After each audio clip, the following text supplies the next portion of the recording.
Welcome. You are about to embark on a grand adventure that will defy all expectations. I am today's story master. If you're not sure exactly what a story master is, think of my role as something like an all-knowing auxiliary narrator here to enhance your listening experience.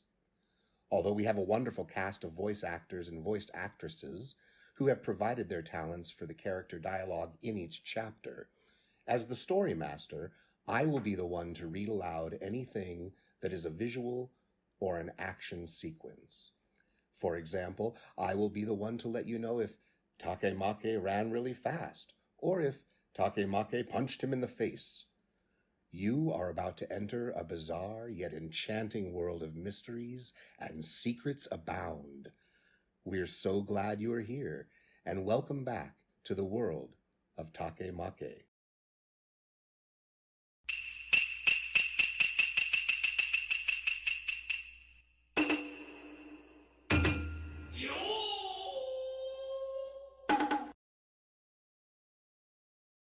Chapter 5 Takemake Duty.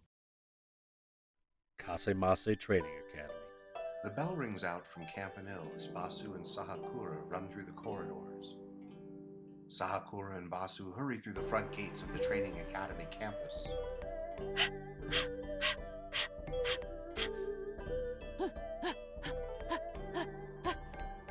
How in the hell are we supposed to find Takemake in the first place? Beats me. I guess we should go to wherever the epicenter of all the chaos is. Good point. It's not like he knows any of the places in town to hide from the Gargos gang. I'm sure they've already found him by now. Let's hope not, for our sake. Takemake Town, Mukuro Ganji District. Basu and Sahakura run down a busy street as townspeople scurry around in a panic.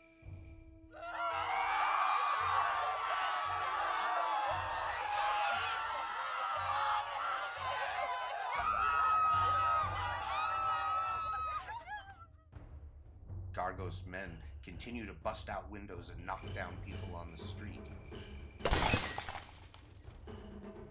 Several of Gargos men spray paint graffiti on the 5 ginormous and imposing statues.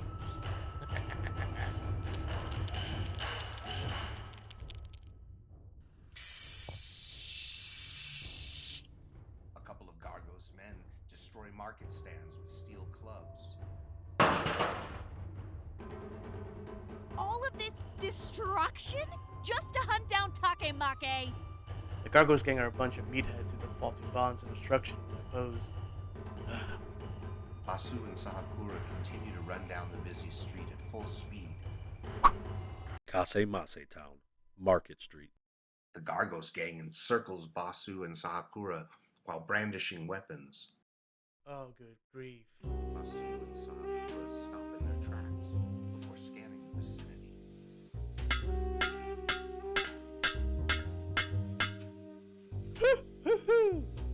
Well. Look who we have here. Heifolo and several other members of the Gargos gang appear before Basu and Sahakura. Would you guys mind getting out of our way? We're kind of in the middle of something here. We seriously don't have time to play around with you guys right now. Heifolo starts to wave his iron mace in the air as Gargos men snigger among themselves. The word around town is that you two are friends with that punk, Takemake, who stole our boss's girl. Did you just say I'm friends with that moron? Calling us friends is seriously pushing it. The point is, you guys know that bastard, don't ya? If so, you better tell us where he is, or we're gonna beat you black and blue. Word sure travels fast around town, huh? We only just met that idiot yesterday. Rumors are like wildfire here in Takemake. Hey, are you two listening to me? Basu and Sahakura stare at Heifolo for several seconds before looking at each other. You punks have a lot of nerve ignoring me. What should we do? Looks like they mean business. Hey, did you hear me, punks? It It looks like they're not getting out of our way, even if we ask them politely. So I guess we got to move them by force. Stop ignoring me, you bastards! I guess we have no choice. The thing is, I don't know if I would use my Jurochiki with how tired I am. Well, suck it up, Buttercup. These guys aren't gonna kick their own asses. I know, but I wish they could. Heifolo slams his iron mace down on the ground in aggravation. Gargos men recoil in terror as they watch Heifolo slam his iron mace on the ground. I've had enough of this disrespect. Kill this little pest, man.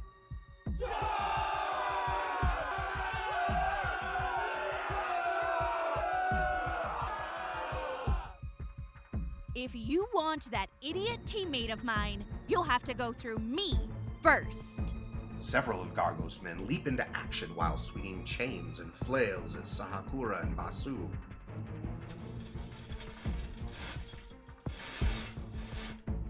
Sahakura swiftly avoids the chains and flails with a backflip maneuver. Basu swiftly avoids the chains and flails by quickly stepping aside. Another batch of Gargos men swing steel clubs and steel bats at Sahakura. Ugh! Ah! You guys should seriously watch where you're swinging those things. Sahakura performs another backflip maneuver before clenching her fist. Sahakura slams her fist into the ground with a tremendous force. The impact of Sahakura's fist causes the ground around Gargos' men to split in half. Terfendu!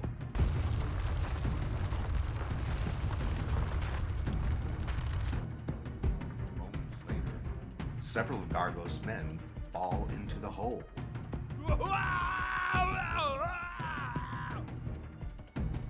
What the hell are you guys doing? Several more of Gargos' men rush Sahakura with weapons. Sahakura grabs one of the men by his shoulders. Huh? Don't you guys know it's impolite to gang up on a poor, innocent girl? Premier coup!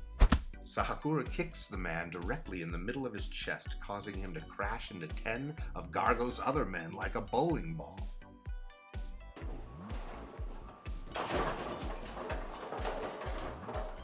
Seriously?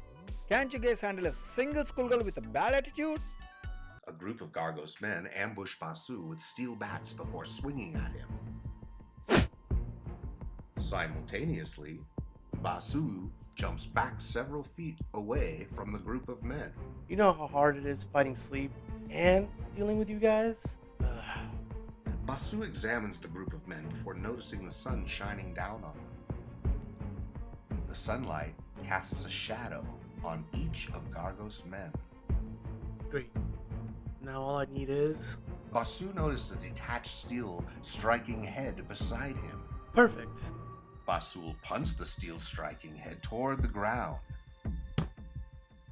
The group of Gargos men burst into laughter.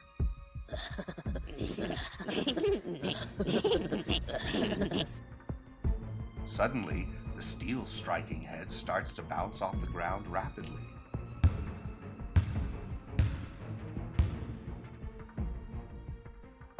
Who said I was aiming for you? Around the world. The steel striking head strikes against the shadows of each of the men at high speed.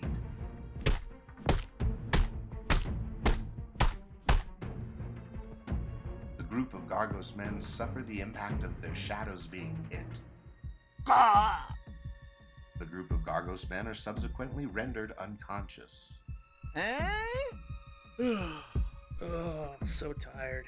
Sahakura knocks around the remaining members of the Gargos gang, minus Heifolo. Phew! That takes care of them. Heifolo stumbles to the ground in shock. What the hell are you guys? Sahakura and Basu turn to Heifolo as he points his iron mace at both of them. I guess you're the only one left, huh? That was too easy. So much for the notorious Gargos gang. Basu and Sahakura start to approach Heifolo with daunting expressions.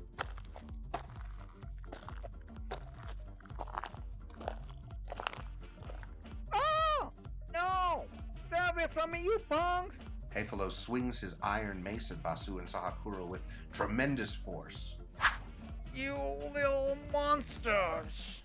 Basu intercepts the iron mace while Sahakura slides under the iron mace toward Heifolo. Basu tightens his fist before striking the iron mace with a full impact blow. Sahakura delivers a powerful kick to Heifolo's chest. Heifolo is sent flying by the impact of the kick before crashing into a nearby building. Basu and Sahakura stand over their defeated enemies. Now that settles that. Let's hurry up and find Takemake. Right. Kintabo Park.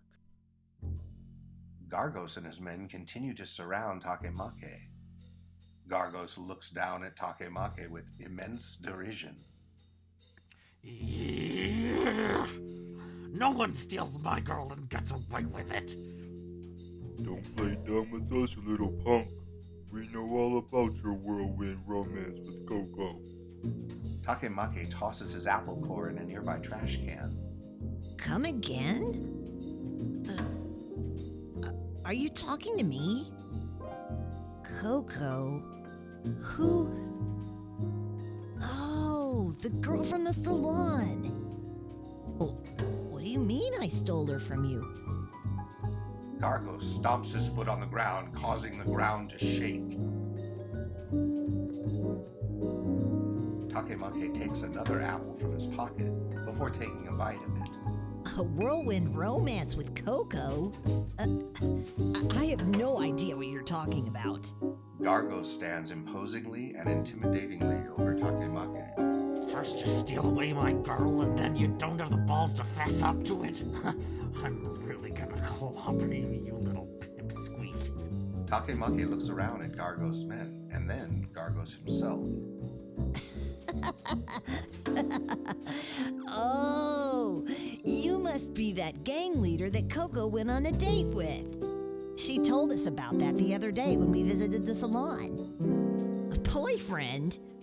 Don't you think that's taking it a little far? What? Kasemase Town, Mukuro Ganji District.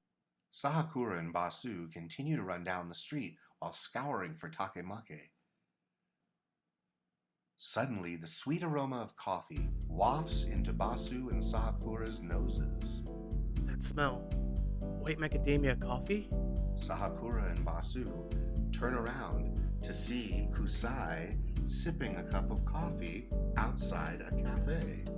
Kusai flips through a newspaper while sipping his white macadamia coffee. Kusai flips the page of the newspaper once more before noticing Basu and Sahakura. Oh, Basu and Sahakura. What are you guys doing here? We should be asking you that. Why are you sitting around drinking coffee and reading the paper? Haven't you noticed that Kasemase is under attack by the Gargos gang? The what? I don't know who's worse, you or that darn Takemake. You seriously haven't noticed all the chaos? Oh, nope, I haven't. When I start reading the afternoon paper, I tend to close off from the world. Are Hojos supposed to do that? Ugh. Anyway, Takemake is in danger. The Gargos gang is tearing up the town looking for him. Kusai looks around at the townspeople running and scurrying.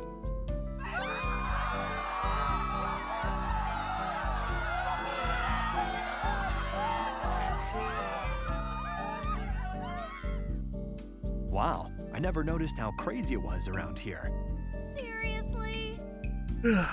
We took out some of Gargos' flunkies causing trouble, but now the problem is we have no idea where Takemake is.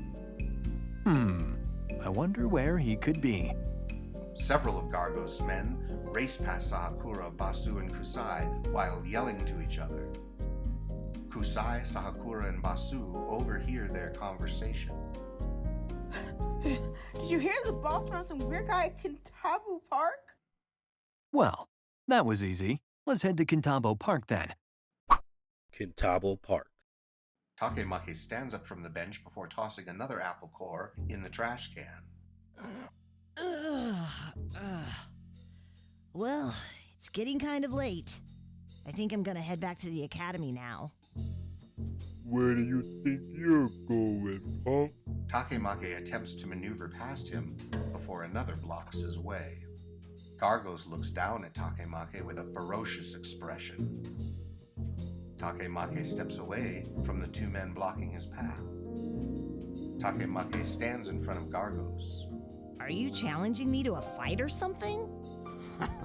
Like you be able to put up a good fight against me, Squirt.